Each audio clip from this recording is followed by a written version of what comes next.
izquierdo. Ubicamos el ángulo de Luis y los espacios intercostales más abajo.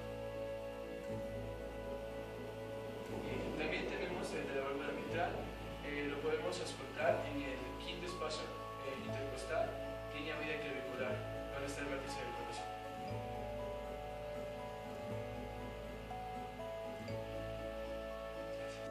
Aquí tenemos nuestro segundo paciente, que es Sebastián.